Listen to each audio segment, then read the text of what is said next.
Thank you, Nima. Here's your Alberta Daily Update. Alberta Premier Danielle Smith has canceled a health agreement with the World Economic Forum, saying she doesn't want to have any ties with a group that brags about controlling governments and politicians. The deal with Alberta Health Services would see the province share ideas with health researchers at Mayo Clinic and Harvard University under the guidance of the World Economic Forum. The forum has been the focus of unproven online conspiracy theories, alleging it's a front for a secret group out to impose New World Order, destroy capitalism, and force people to have vaccinations with tracking chips. Meanwhile, opposition NDP leader Rachel Notley says Smith is going about this all wrong. We need our leadership that we currently have to stop engaging in strange conspiracy theorists and strange conspiracy theories, and to understand that down here on planet Earth, there is a crisis in our healthcare that we need to focus on. So if we get to the point where we understand what the problem is, there are a number of things that we have to do. We have to stop talking about creating more chaos in our healthcare system and start talking about growing stability and giving stability to folks in the system. Lethbridge West MLA Shannon Phillips, who's also the NDP health critic, says not only does Alberta have a huge shortage of doctors, there's also only one OBGYN in the entire city of Lethbridge, and fixing this problem should be of top priority. There is now a terrible and worsening shortage of obstetric and birthing care here in Lethbridge. Lethbridge right now has one OBGYN in a city of 100,000 people.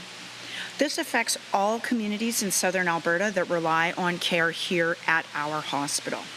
It is the fault of a UCP government that has combatively attacked healthcare and pushed the system to the brink. This must be urgently addressed. But as we hear in this next report, Premier Smith took aim at Alberta Health Services under the Notley government for the shortage of healthcare providers. She made the comments at the UCP convention in Enoch, located just outside of Edmonton. Naveen Day reports. It was close to a packed house at the United Conservative Annual General Meeting on the Enoch Cree Nation over the weekend.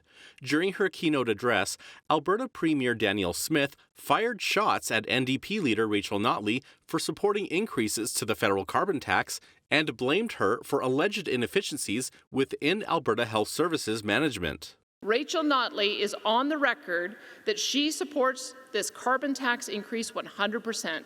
That's what she thinks is good for Alberta families. Well, I don't. Albertans can't afford these woke, incompetent NDP policies, whether in Ottawa or in Edmonton.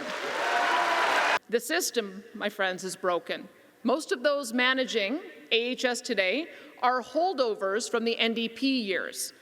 They have had their chance to fix this bloated system, and they have largely failed on almost all accounts. Failure is no longer an option. Following her speech, Smith spoke to the media, where she delivered yet another apology. This time it was to those who she had previously called the most discriminated group she had ever witnessed in her lifetime. I'm deeply sorry for anyone who was inappropriately subjected to discrimination as a result of their vaccine status. I'm deeply sorry for any government employee that was fired from their job because of their vaccine status, and I welcome them back if they want to come back. And according to political blogger Vince Byfield, Smith needs to do more than just apologize to the unvaxxed. He says she needs to repair division that was created due to provincial health mandates. I strongly encourage her to do things within her party to help both sides see what they've gone through, right? It's kind of like a truth and reconciliation for the unvaxxed. The UCP is gearing up for a provincial election in the spring of 2023. And according to Deputy Premier and Lethbridge East MLA Nathan Newdorf, unity within the UCP is key to keeping the Notley NDP out of government. Show them that we work together as a party, and in that unity we've balanced cabinet. We're going to take a balanced approach to the province.